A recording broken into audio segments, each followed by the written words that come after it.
ప్రార్థనలో నేను, విశ్వాసములో నేను, ప్రార్థనలో నేను. హల్లెలూయా హల్లెలూయా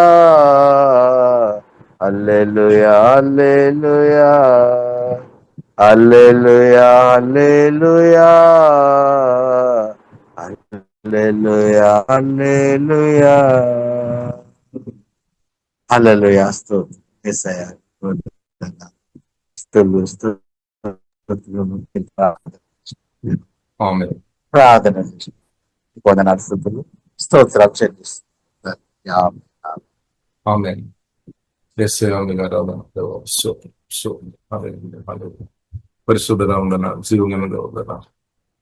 ప్రియులారా, మరి ఒక రోజు కూడా మనం కలిసి ప్రార్థన చేయడానికి, ఆరాధన చేయడానికి దేవుడు కృప చూపినట్టు దేవునికి స్తోత్రములు. కూడి వేసిన ప్రతి ఒక్కరికి ప్రతి వందనాలు. ప్రియులారా, మనం కలిసి పరిశుద్ధ గ్రంథం ధ్యానిస్తాం. ప్రార్థన వరంలో వాక్యంలోనికి వెళ్దాం. నిత్య రాజ్యంలో మన అందరూ ఉండాలి అని జీవం కలిగిన దేవుడు ఉత్తరవుతుంది. నా పట్ల మీ పట్ల మన అందరి పట్ల దేవుడు కోరుతున్నాము. ఒకటి పరిశుద్ధ గ్రంథం మనకు నేర్పిస్తుంది.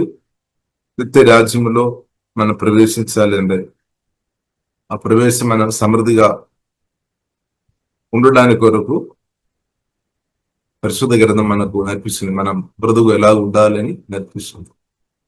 పేతురు రాసిన 2వ పత్రిక 1వ అధ్యాయము 11వ వచనం. మిరిటి క్రియలు చేయవారైతే ఎప్పుడూను తొట్టిల్లరు. యేసుక్రీస్తు రాకడలో ఎత్తపడుతున్నమాట తొట్టిల్లరు. అలాగున్న మన ప్రభువును రక్షకుడైన యేసుక్రీస్తు యొక్క నిత్య రాజ్యములో ప్రవేశము మీకు సమృద్ధిగా అనుగ్రహింపబడును. ఆమేన్. ఇప్పుడు ఇలా యేసుక్రీస్తు వస్తాడు, తప్పకుండా వస్తాడు. ఇప్పుడు యేసుక్రీస్తు రాకడలో మనందరం ఎత్తపడాలి అంటే ప్రియులారా, మనం పరిశుద్ధ గ్రంథం మనకు నేర్పిస్తుంది. విశ్వాసం కలిగి మనం బ్రతకాలి అన్నమాట. విశ్వాసం చాలా ప్రాముఖ్యం. విశ్వాసంతో పాటు ప్రియులారా, మనం చూసినట్లయితే సద్గుణం కావాలన్నమాట. డివైన్ న్యాచురల్, ఆత్మానుసరంగా దేవుని చిత్తానుసరంగా మనం బ్రతకాలి. జ్ఞానములో మనం జ్ఞానం కలిగి దైవ జ్ఞానం కలిగిన వారు ఉండాలి. పరిశుద్ధ గ్రంథం మనకు నేర్పిస్తుంది. దేవుడు అనుగ్రహించిన జ్ఞానం ఉంది, అలాగే మనిషి జ్ఞానం గురించి కూడా పరిశుద్ధ గ్రంథం మనకు నేర్పిస్తుంది. సాతాను ఇచ్చే జ్ఞానం గురించి కూడా పరిశుద్ధ గ్రంథం మనకు నేర్పిస్తుంది. ఇప్పుడు దేవుని బిడ్డలుగా మనం దైవ జ్ఞానం కలిగి ముందుకొల్లాలి అనమాట. దైవ జ్ఞానం కలిగి ప్రియులారా మనం ముందుకొల్లాలి. ఆశానిగ్రహం చాలా ప్రాముఖ్యమైన విషయం. ఆశానిగ్రహం, నేత్రాశ, శరీరాశ, చూపడంబం గురించి పరిశుద్ధ గ్రంథం మనకు నేర్పిస్తుంది. శరీరాశను మనం ప్రార్థన ద్వారా జయించాలి. శరీరాశ, నేత్రాశ, జీవపడంబం. కాబట్టి యేసుక్రీస్తు 2వ రాకడ కొరకు సిద్ధపడుతున్న మనం ప్రియులారా ప్రార్థన ద్వారా శరీరాశను జయించే స్థాయిలో మనం ఉన్నామా? నేత్రాశను జయించే స్థాయిలో మనం ఉన్నామా? మన పరిస్థితి ఎలా ఉంది మనం చూడవచ్చు. ఆదికాండం 3వ అధ్యాయంలో ప్రియులారా మనం చూడవచ్చు. హవ్వ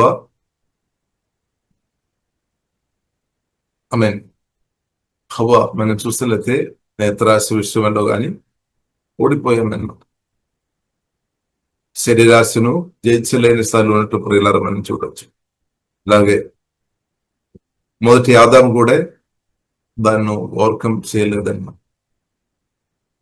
కానీ కడపటి ఆదామైన ప్రభువైన యేసుక్రీస్తు ప్రియులారా మనం చూసినట్లయితే నేత్రాశ, శరీరాశ, చూపడమ్మ అని జయించు. అదే మత్తయి సువార్త 4వ అధ్యాయం, లూకా సువార్త 4వ అధ్యాయంలో ప్రియులారా మనం చూడవచ్చు. యేసుక్రీస్తు దగ్గర కూడా సాతాను వచ్చి యేసుక్రీస్తును శోధించింది. యేసుక్రీస్తు వాక్యం ద్వారా, ప్రార్థనా శక్తి ద్వారా, పరిశుద్ధాత్మ సహాయాన్ని బట్టి వాక్య ఖడ్గం ద్వారా నేత్రాశను, శరీరాశను, జీవపు డంబాన్ని జయించామన్నమాట. సాతాను వెళ్ళగొట్టామన్నమాట. సాతాను గద్దించామన్నమాట. ఒకటి మన పరిస్థితి ఎలా ఇంకా ప్రియులారా మనం చూసినట్లయితే యోసేపు అనే వ్యక్తి మనం పరిశుద్ధ ఎన్నోసారి మనం చెప్పి శరీరాశను ప్రార్థన శక్తిని బట్టి దేవుని కృపని బట్టి జయించాడు. కాబట్టి ప్రియులారా మనం చూసినట్లయితే ఊహించలేని గొప్ప స్థాయి జీవం కలిగిన దేవుడు అనుగ్రహించామని మనం గొప్ప స్థాయికు జీవం కలిగిన దేవుడు నడిపిస్తాడు. ఆత్మీయంగా మనల్ని గొప్ప స్థాయికి జీవం కలిగిన దేవుడు నడిపిస్తాడు. కానీ తప్పకుండా ప్రార్థన ద్వారా శరీరాశను నేత్రాశను జీప డబ్బాని తీర్చే కృప దేవుడు మనకు అనుగ్రహించినాక క్రిస్తు జయించామన్నమాట. శరీరాశను జయించాం, నేత్రాశను జయించాం, జీప డబ్బాని జయించాం. కృప అంటే కృప మనకు అందరికీ జీవం కన్నా దేవుడు అనుగ్రహించినగాక. మొదటి యోహాను రాసిన పత్రిక 2వ అధ్యాయంలో కూడా 15, 16, 17, 14 ప్రియులారా మనం చూస్తున్నట్లయితే ఇక్కడ కూడా ఇదే మాటలు రాయబడింది. శరీరాశ గురించి రాయబడింది, నేత్రాశ జింపటెంబో. కాబట్టి లోకం దాని యొక్క ఆశలు గద్దించిపోతుంది. ఎవరైతే ప్రభు దేవుని చిత్తం చేసుకొని బ్రతారో వారు నిత్యం జీవగల దేవునితో సహవాసం చేస్తారు. నిత్యం జీవగల దేవునితో సహవాసం చేయడానికి కొరకే నిద్రగుతండి యేసుక్రీస్తు ద్వారా మనకు పిలిచారు. కాబట్టి దాని కొరకు యేసుక్రీస్తు ప్రాణం, రక్తం, నిత్య నిబంధన రక్తం యేసుక్రీస్తు నిత్య నిబంధన తీసుకుని. కాబట్టి ప్రియులారా మనం యేసుక్రీస్తు జీవగల దేవునితో ఉన్న బ్రతుకు నిత్యమైనమాట, యుగ యుగాలన్నమాట. కాబట్టి మనం బాధపడాల్సిన అవసరం లేదు. 70 కాదు, 80, 120 కాదు. మనం అనుకున్నారు 70, 80, 120 సంవత్సరాల తర్వాత నేను బ్రతికి ఉండలేదని ఒకవేళ మీరు అనుకున్నారు. కాదు, వాక్యం ద్వారా పరిశుద్ధాత్మ కొత్త జన్మించిన మీరు నిత్యం జీవగల దేవునితో మొదటి పేతురు రాసిన పత్రిక 1వ అధ్యాయము చివరి భాగంలో ప్రియులారా మనం చూడవచ్చు. ఎందుకంటే వాక్యం నిత్యమైనది, దేవుని యొక్క వాక్యం పరిశుద్ధమైనది, నిత్యమైనది అనమాట. నిత్యమైన పరిశుద్ధమైన వాక్యం ద్వారా పరిశుద్ధాత్మ సహాయం బట్టి మనం జన్మించాం, కొత్తగా జన్మించాం. అందరినీ కొత్తగా సువార్త విని రక్షణ పొందని మనం కొత్తగా జన్మించాం. వాక్యం ద్వారా పరిశుద్ధాత్మ కొత్తగా జన్మించిన నీవు నిత్యరుగ తండ్రి పరిశుద్ధమైన జీవం కలిగిన దేవునితో నిత్యం యుగ యుగాలు బ్రతుకుతానమాట. అంటే మరణం లేదు అన్నమాట, రెండో మరణం లేదు. కొత్త జన్మించిన వాక్యం ద్వారా పరిశుద్ధాత్మ కొత్తగా జన్మించి మొదటి పునరుద్ధానములో పాలు పొందుతున్న వారికి మరణం, రెండవ మరణంలో వారు పాలు పొందలేదన్నమాట. అంటే నిత్యం జీవగల దేవునితో బ్రతుకుతాయి అన్నమాట. కాబట్టి ప్రియులారా మనం దేవుని స్తుతిస్తాం. కాబట్టి ఇది మనం గమ్యం అన్నమాట. నిత్య రాజ్యంలో మనం ఉండాలి, నిత్యరుగ తండ్రితో మనం ఉండాలి. నిత్య రాజ్యంలో తండ్రి కుమార పరిశుద్ధాత్మ త్రియేక దేవునితో దేవుని పరిశుద్ధులతో కలిసి, దేవుని పరిశుద్ధులు కూడా వేలాది లక్షలాది కొల్లాది ప్రజలు వస్తారు. వారితో కలిసి మనం అంతరుగు తండ్రిను జీవగల దేవుని సృష్టికర్తను ఆరాధించడం నా పట్ల మీ పట్ల దేవుని యొక్క చిత్తమైన మాట. నిత్య రాజ్యం, శాశ్వతమైన రాజ్యం యేసుక్రీస్తు అక్కడ. కాబట్టి దేవుని పిలుపు చాలా గొప్పది అన్నమాట, ఊహించలేని మాటతో చెప్పినా కానీ సరిపోలేదు, అంత గొప్ప పిలుపు అనమాట దేవుని పిలుపు. నిత్య యుగాలు పరిశుద్ధమైన తండ్రితో ఉండడానికి కొరకు దేవుడు పిలిచాడు. కాబట్టి ఈ భూ సంబంధం అనే విషయాన్ని బట్టి, చిన్న విషయాన్ని బట్టి, భూ సంబంధం విషయాలు, ఆత్మ సంబంధమైన విషయాలు ఉంది, భూ సంబంధమైన విషయాలు ఉంది, పరలోక సంబంధమైన విషయాలు ఉంది. కాబట్టి దానితో పోల్చుకొని ఉండే భూ సంబంధమైన విషయాలు చాలా చిన్నది అన్నమాట.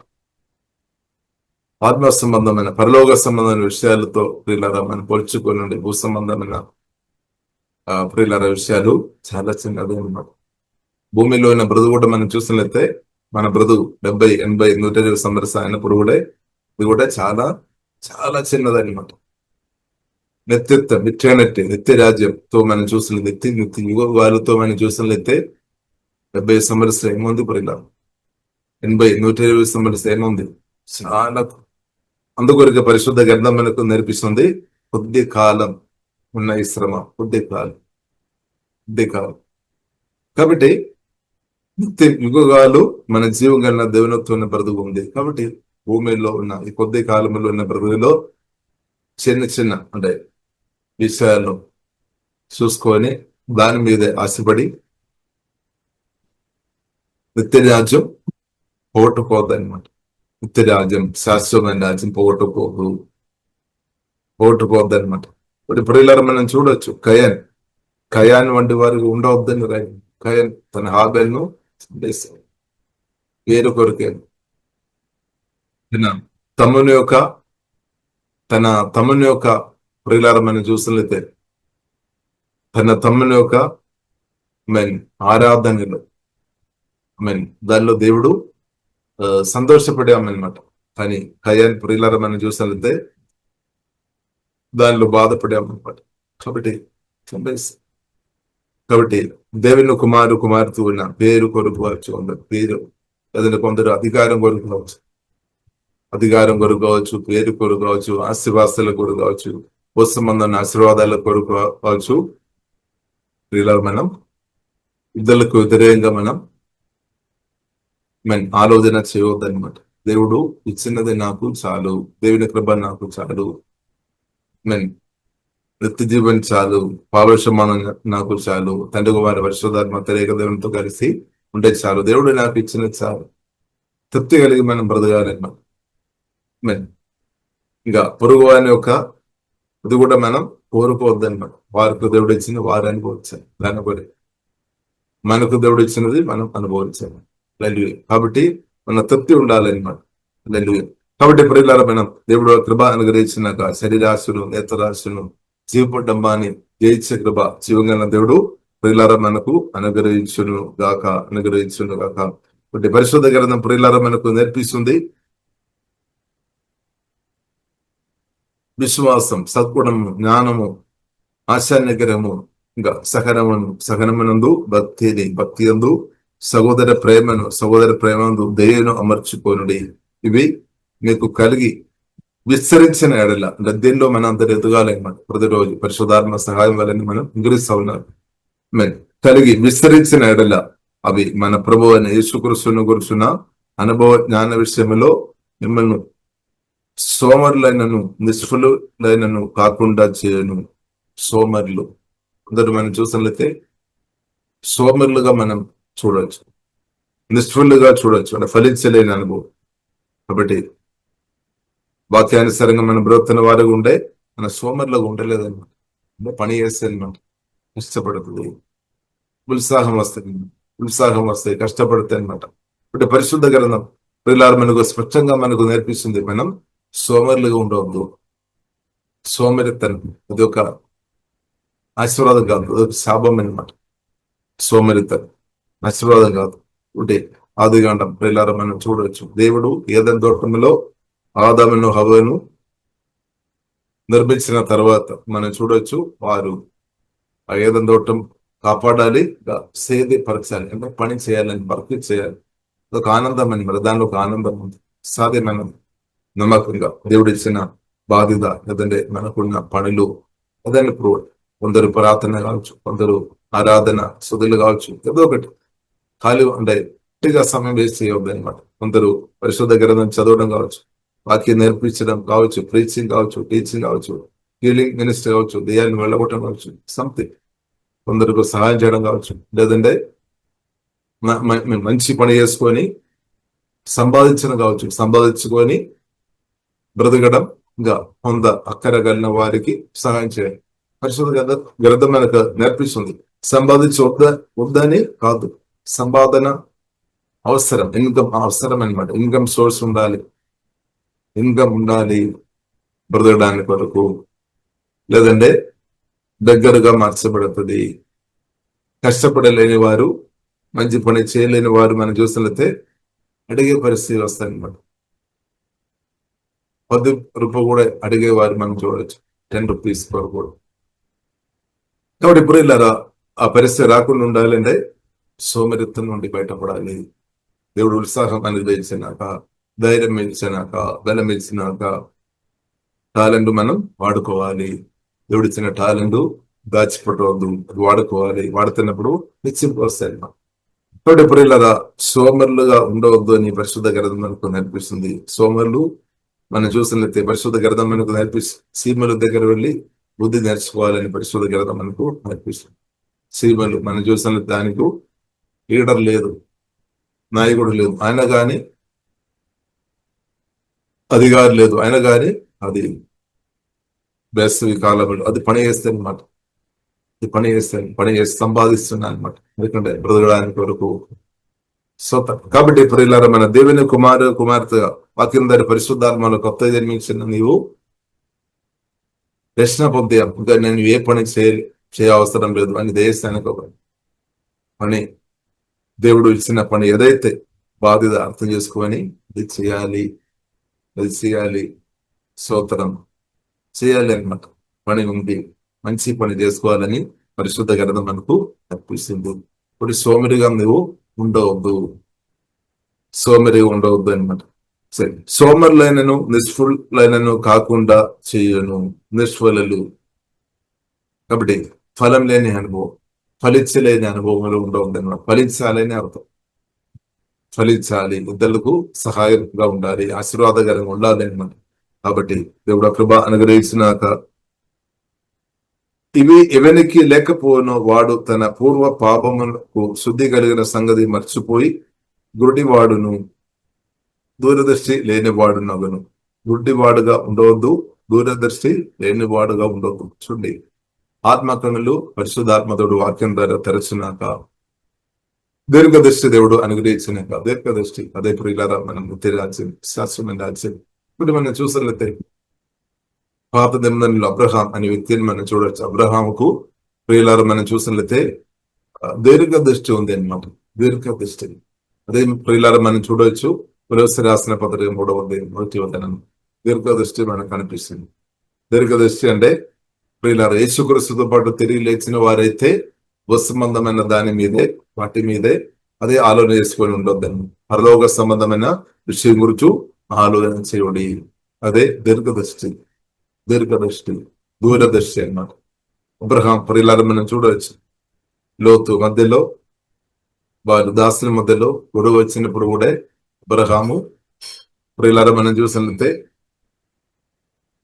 బలవంతం చేయలేదన్నమాట. ఆశీర్వాదం కొరకు బలవంతం చేయలేదు. ఇప్పుడు మన పరిస్థితి ఎలా ఉంది? ఆశీర్వాదం అనుభవించడానికి వరకు మనం బలవంతం చేసుకొని బలంతో మనం ఆశీర్వాదాలు పొందాల్సిన అవసరం లేదు. బలం కానీ అబ్రహాం ఏం చేశారు? సింపుల్ వే సమాధాన మార్గం ఎన్నుకున్నారు. సమాధానం ఏంటది? జీవగల దేవుని ఆశ్రయించాను. నన్ను పిలిచిన దేవుడు తప్పకుండా నన్ను దీవిస్తాడు. అబ్రహాం జీవగల దేవుని ఆశ్రయించామని, దేవుని వైపు చూసామన్నమాట. దేవుని వైపు చూసాము కాబట్టి అబ్రహాము నిరాశ చెందలేదు, సిగ్గుపడలేదు, అవమానపరచబడలేదు. ఇప్పుడు కొందరు అనుకున్నారు నేను బలవంతం చేయలేదంటే నిరాశ పొందుతారని.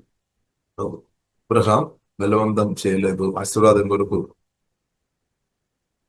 తప్పకుండా నిన్ను ఆశీర్వదించాలని లోతు నీవు వెళ్ళిపో, లేదంటే లోతు ఉన్నదంతా కూడా తీసుకోలేదు. అబ్రహాం జీవంగా దేవుని ఆశ్రయించాను కాబట్టి అబ్రహాం దేవుడు బహుగా దీవించాం. కాబట్టి నువ్వు నేను బహుగా దీవించబడాలంటే జీవంగా దేవుల్లో ఖచ్చితంగా ఆశ్రయించాలి. పరిశుద్ధాత్మ వలన నేర్చుకొని మనం ముందుకు వెళ్ళాలి.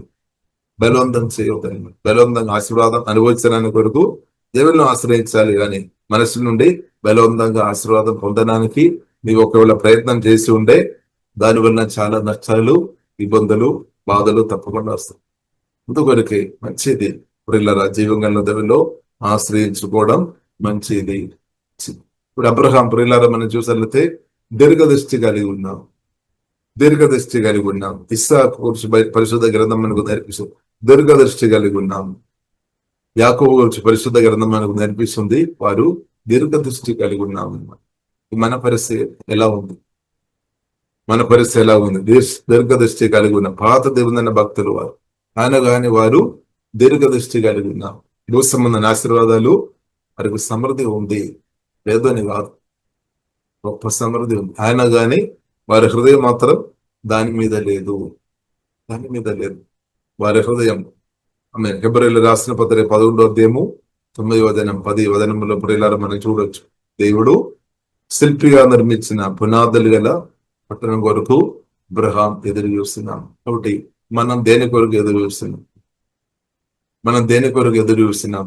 అబ్రహాం, ప్రియులారా, ఇస్సాకు, యాకోబు దేవుని చేత నేర్చుకున్న వారుగా ఉన్న కాబట్టి వారు మనసు హృదయం అందు కూడా లోదైన తెలుసులేని దేవుడు శిల్పిగా నిర్మించిన పునాదులు గల పట్టణం కొరకు వారు ఎదురు చూస్తున్నాం. ఎందుకంటే వారికి అర్థమైంది ఇప్పుడు ఉన్న వారు అనుభవిస్తున్న భూమి గాని ఆశీర్వాదాలు అందరూ కూడా టెంపరీ మాత్రమే, తాత్కాలిక, కొన్ని రోజులు మాత్రమే అనమాట. కొన్ని రోజులు ఉన్న ఆశీర్వాదం వరకు, టెంపరీ ఆశీర్వాదం వరకు దాని మీద వారు మనస్సు పెట్టలేదని.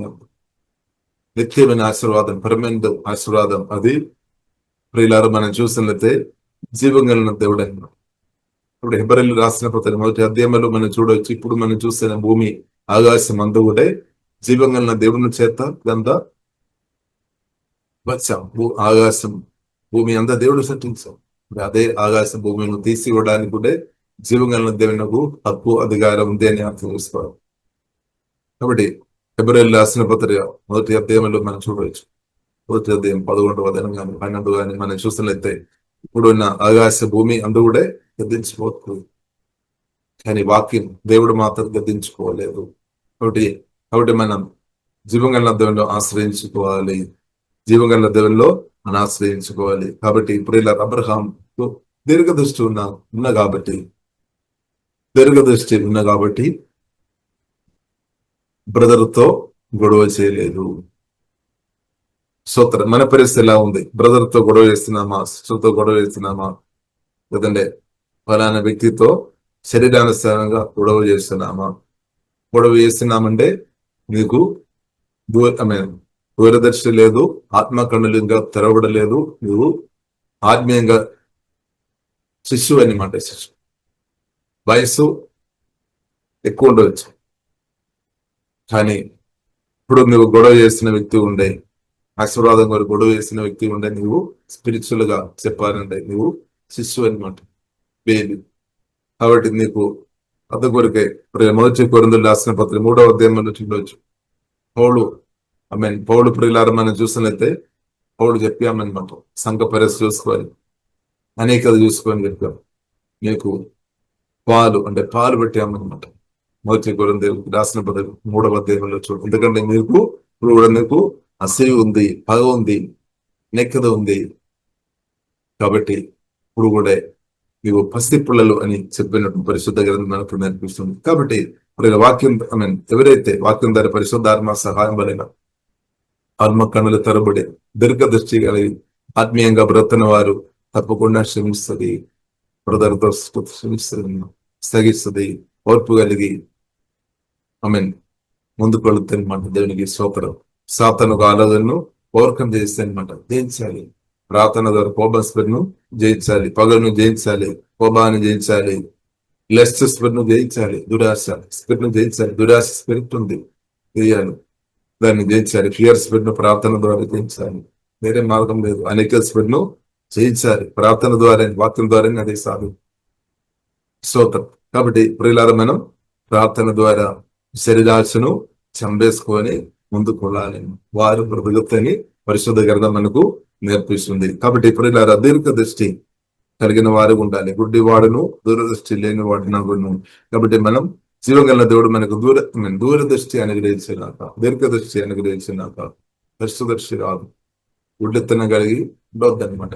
గుడ్డెత్తనం కలిగిన వ్యక్తులు చిన్న చిన్న విషయంలో మీద వారే కూడా ఇస్తారు. తర్వాత ఉన్న కృప కూడా పోతాయన్నమాట, అభిషేకం పోతాయన్నమాట. కాబట్టి ఇప్పుడు ఇలా మనం అలాగుండవద్దు. దీర్ఘదృష్టి కలిగిన వారుగా మనం ఉండాలి. దీర్ఘదృష్టి కలిగిన వారుగా మనం ఉండాలి. దేవుడు కోరుతున్నాం అనమాట. ఎందుకంటే నీవు నిత్యరాజ్యములు ఉండాలి, మనం నిత్యరాజ్యములు ఉండాలి. ప్రభు రాకడలో మనం ఎత్తపడాలి. సోతరం. కాబట్టి భూ సంబంధాల విషయాల్లో గొప్పగా చూసుకొని నిత్యమైన ఆశీర్వాదాలు పోగొట్టుకోవద్దని అర్థం. కాబట్టి ప్రియులారా, మనం చూసినట్లయితే భూ సంబంధమైన ఆశీర్వాద విషయంలో అబ్రహాం మనం చూసినంత మంచి నిర్ణయం తీసుకున్నాం. మనం గొడవ చేయలేదు, దేవుని గట్టిగా పట్టుకున్నాం. కాబట్టి అలాగే మనం కూడా ఉండాలని దేవునికి స్తోత్రం. అంటే అలాగే ప్రియులారా, మనం కూడా ఉండాలని దేవుడు కోరుతున్నాం. కాబట్టి అందువలన సహోదరులారా, మీ పిలుపును ఏర్పాటును నిశ్చయం చేసుకొనుటకు మరీ జాగ్రత్త పడుడి. ఎట్టి క్రియలు చేయవారైతే ఎప్పుడూనూ తొట్టిల్లరు. లాగున మన ప్రభువును రక్షకుడైన యేసుక్రీస్తు యొక్క నిత్య రాజ్యములో ప్రవేశము మీకు సమృద్ధిగా అనుగ్రహింపబడను. కాబట్టి నిత్య రాజ్యం యేసుక్రీస్తు ద్వారా శాశ్వతమైన రాజ్యం, దాని కొరకు దేవుడు పిలిచాం. ఇప్పుడు వాక్యం ద్వారా పరిశుద్ధాత్మలో కొత్తగా జన్మించిన మనం నిత్యం దేవుని ఆరాధించేవారుగా, స్తుతించేవారుగా పరిశుద్ధులతో కలిసి మనకి భవిష్యత్తు అదనమాట. దేవుడు మహిమ శరీరం దేవుడు ఇస్తాడన్నమాట. పరిశుద్ధ గ్రంథం నడిపిస్తుంది. ఇప్పుడు మనం శరీరం జరుగుతుందేమో, కానీ జీవగలన దేవుడు ఒకరోజు అది రాబోతుంది. మీకు రాదని మీరు ప్రార్థన చేస్తున్నారు, దేవుని చిత్తం అనమాట. ఒకరోజు దేవుడు ఇస్తాడు, అది మనం రిసీవ్ చేసుకోవాలి. దాని కొరకు పరిశుద్ధాత్మ దేవుడు సిద్ధపరుస్తాడు. అదే 2 కొరింథీయులు 5వ అధ్యాయంలో చూడవచ్చు, సిద్ధపరుస్తాడు, భయపడవద్దు. కాబట్టి ఇది సత్యం అన్నమాట, మనం నేర్చుకోవాలి. ఇప్పుడు దేవుడు మహిమ ఇచ్చాము, మహిమలో మనం ఎదుగుతున్నాము. ఇక మన బాడీ కూడా న్యూ బాడీ, అంటే గ్లోరిఫైడ్ బాడీ, మహిమ శరీరం జీవగల దేవుడు మనకు అనుగ్రహిస్తాడు. కాబట్టి ఈ వాక్యాలు వినడానికి చాలా మంది ఇష్టపడలేదు, కానీ ఇది సత్యం అన్నమాట. సత్యం మనం దాచిపెట్టలేదు అన్నమాట. కాబట్టి ప్రియులారా, ఉన్న బ్రతుకు మన ధైర్యంతో బ్రతుకుదాం. పరిశుద్ధాత్మ దేవుడు మనకు ధైర్యం అనుగ్రహించినాక, జీవగల దేవుడు మనకు దీర్ఘాయుస్సు అనుగ్రహించినాక, కాబట్టి మహిమా శరీరం దేవుడు మనకు అనుగ్రహిస్తాడు. మహిమా శరీరంలో మన నిత్యం ప్రభువును ఆరాధించే ఒక అనుభవం దేవుడు అనుగ్రహిస్తాం. కాబట్టి దాన్ని బట్టి ప్రియులారా, మనం ఇప్పుడే దేవుని స్తుతిస్తాం. ఇప్పుడే మనం సిద్ధపడాలి. ఇప్పుడు యేసుక్రీస్తు 2వ రాకడ ఉంది. ఈ భూ సంబంధ జీవితం, భూమిలో ఉన్న జీవితం ఒకరోజు అయిపోతాను మనం, దాని తర్వాత కూడా మనకు బ్రతుకు ఉంది, జీవితం ఉంది, ఇన్ క్రైస్ట్ మనకు బ్రతుకు ఉంది అనమాట. ఇప్పుడు క్రీస్తువుని కలిగిన నీవు నేను భయపడాల్సిన అవసరం లేదు, మరణాన్ని భయపడాల్సిన అవసరం లేదు. ప్రాణభయం, మరణ భయాలు తొలగిపోయినాక ఇప్పుడు దేవుడు నా పట్ల మీ పట్ల గొప్ప ప్రణాళిక ఉన్నామన్నమాట. ఆ ప్రణాళిక పరిశుద్ధాత్మ వలన మనం గ్రహించుకొని మనం ముందుకు వెళదాం. వాక్యం ద్వారా దేవుడు ప్రియులారా, వాక్యం ద్వారా దేవుడు మనల్ని దీవించినాక ప్రార్థన చేస్తాం. పరిశుద్ధ మా ప్రేమ గల తండ్రి దేవా, మీరు సర్వశక్తి మందులు, సర్వజ్ఞాని, గొప్ప దేవ, మీకు ఆరాధన తండ్రి. మా అందరి పట్ల గొప్ప ప్రణాళిక కలిగిన దేవా, మీకు ఆరాధన తండ్రి. దేవా, దీర్ఘదృష్టి దేవా దేశమని మేము ప్రార్థన చేస్తున్నాం తండ్రి. సృష్టి కాకుండా దీర్ఘదర్శి దేవా ఇప్పుడు వేసిన ప్రతి ఒక్కరు దేవా దయచేము తండ్రి. ఊహి డంబ కరబినాస ఆత్మకలను తెరవతండి. దీర్ఘదర్శి దేవా దయచేము తండ్రి. అబ్రహాం, ఇసాక్, యాకోబు తండ్రి దేవుడు నిర్మించిన పునాదులు గల పట్టణం కొరకు ఎదురు చూస్తాం. మేము కూడా తండ్రి రాకడాన్ని బట్టి, రాకడ నిత్య నూతన ఆకాశాన్ని బట్టి సుదీసి నూతన భూమి ప్రభావ మీరు తీసుకొని రాబోతున్న నూతన ఎరుసలే ఆ రెవల్యూషన్ తండ్రి మాకు కూడా హోలీ స్పిరిట్ దేవా దయచేయమని ప్రార్థన చేస్తున్నాం. మా కనులు తరువు తండ్రి. భూ సంబంధమైన చిన్న చిన్న విషయాల కొరకు తండ్రి గొడవ చేయకుండా కొరకొరతో క్షమించుకొని దేవా ప్రేమ కలిగి సహించుకొని దేవా సమాధానంగా ఆత్మగలిగి చైతన్యత కాపాడుకొని ఇంగ్రెస్ రిలేషన్షిప్ కాపాడుకొని సమాధానంగా కృపాతని మాకు అందరూ ప్రభా దయచేయమని ప్రత్యేక ప్రార్థన చేస్తుంది. ప్రభా యేసుక్రీస్తుతో పాటు తెలియలేచిన వారు ఉండే భూ సంబంధమైన విషయం కాదు, పరలోక సంబంధమైన విషయం ఆలోచన చేయమని నేర్పించిన మా తండ్రి, ఆ కృపా తండ్రి మాకు దేవా దయచేయమని ప్రత్యేక ప్రార్థన చేస్తుంది. ఇప్పుడు వేసిన ప్రతి ఒక్కరిను దీవిస్తే వారు అవసరం మీరు ఎరిగిన దేవుడు అవసరం మెరకులుగా దేవుడు దాని ఐశ్వర్యం మహిమ ఐశ్వర్యములు వారి యొక్క అవసరములు దయమోజిస్ మెరకులుగా తీర్చబడిన కానీ ప్రార్థనిస్తాం. ఇప్పుడు వచ్చిన వారు దీవిస్తాం. సంతోషం, సమాధానం, నెమ్మది గ్రహిస్తాము.